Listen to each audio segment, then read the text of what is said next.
Hi, I'm Jenny, and today we are going to look at the newly released Casio G-Shock GMA-S2100 in all available colors, so let's get started. Right now, what I have right here is what many call the midsize CasioOak, a special G-Shock that Casio released last month, so in March 2021.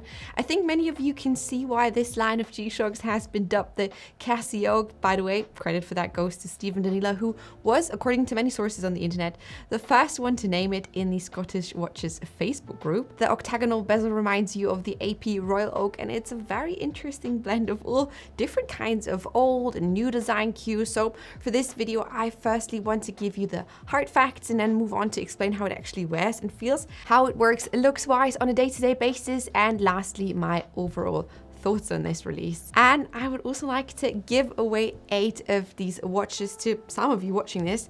I bought 2 watches of each color, and if you want to know how you can enter the giveaway, I recommend to keep watching until the end of this video. Okay, so first let's have a look at the case dimensions. Like I said, this is the mid-size Casio, so a downsized version of the already really popular GA-2100, the OG CasioOak. So it has a diameter of 43mm, a thickness of 11mm, and a lug-to-lug of 46mm, which are definitely more than just tame stats for a G-Shock. The case is made from resin with a carbon core guard and a stainless steel backplate.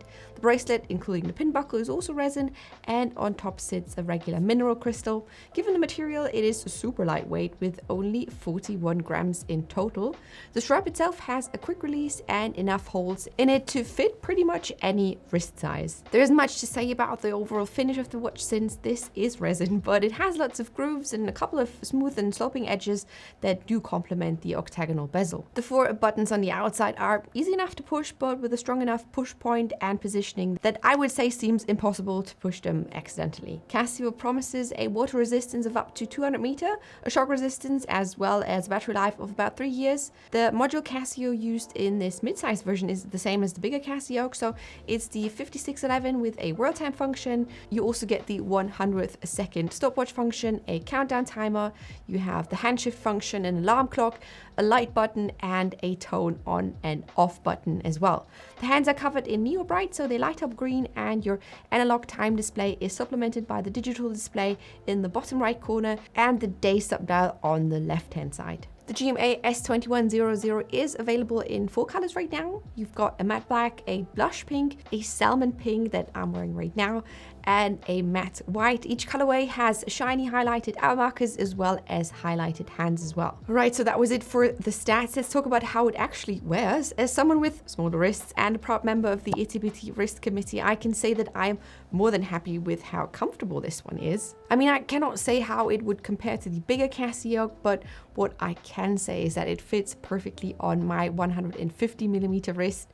It is surprisingly thin and very easily slides under sleeves, and due to its extremely lightweight, I sometimes even forget that I'm wearing a watch, and that is actually a very nice change for once. Though I do love wearing my watches on a steel bracelet and enjoy the heavier feel that comes with it, this lightweight G-Shock seems to come at the perfect time for me. You know, now that it is getting a bit warmer where I live, I really like how sort of light and airy the G-Shock feels when you wear it on your wrist. But to me, that lightweight feel does come at a price. I mean, since it's a resin case and bracelet, you also have to make do with these molding seams on the side, which are especially visible on the sides of the strap.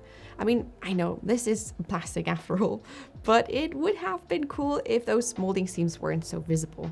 Another very small detail that bothers me a bit is that you can see that the dark gray carbon part on the back doesn't like 100% fit into the case mold. I know this is really nitpicky, but it's still a bit annoying, I think. Besides that, I'm really happy about everything else, especially the fact that they do provide enough holes on the strap so you can wear it no matter how big or small your wrist is, which I think is super important. So now that we know how it wears and feels, I quickly want to share with you my thoughts on how its design and look could work for different kinds of people. people, as this one is the second thinnest G-Shock made so far, with case dimensions that work on most wrists, even very small ones. I have to say that this one would be my absolute go-to and first recommendation for everyone who is interested in a robust and a digital watch. The mix between rather classic design features like the bezel shape or the obelisk hands with the subdial and the modern sort of post-90s era watch materials like resin and carbon paired with a digital display make this CasioOak a surprisingly chic watch that could work for many settings or occasions, I think. I mean, some colors arguably do work better than others, like you've got the matte black, for example, but I would say given the monochrome look of this entire series, they're all able to fly under the radar pretty easily. The only drawback might be the material, though. I'm happy to be proven wrong here, but I do have a hard time picturing anyone wearing this watch and then pairing it with formal attire, for example. So all in all, the Casio G-Shock S2100 really is a great watch, and I would even call it an anti-G-Shock in a way. It's the opposite of my ill-informed prejudice about regular G-Shocks, and it has definitely made me more aware of that specific part of the watch world. The minor details or issues that I have with it wouldn't put me off from buying the next one, to be honest. The full colors are fun, though I would rather switch out this light pink or blush pink one for, let's say, a light gray or some sort of like sandy beige color if I could. I mean, I get that this one is mainly targeted at a female audience, but I mean, yeah, shrink it and pink it shouldn't be your go-to strategy for that, I think. Anyways, this one definitely makes for a great spring or summer watch, and I just cannot wait to take this outdoors with me. But what do you think about the release? Would you rather go for this midsize CasioOak, or is midsize and G-Shock too much of a conflict for you? Let me know in the comments down below what you think. And like I have mentioned in the beginning, I want to give away 8 of these CasioOaks to you guys. To be clear here, I've bought all of these with my own money. This is in no shape or form affiliated or sponsored by Casio.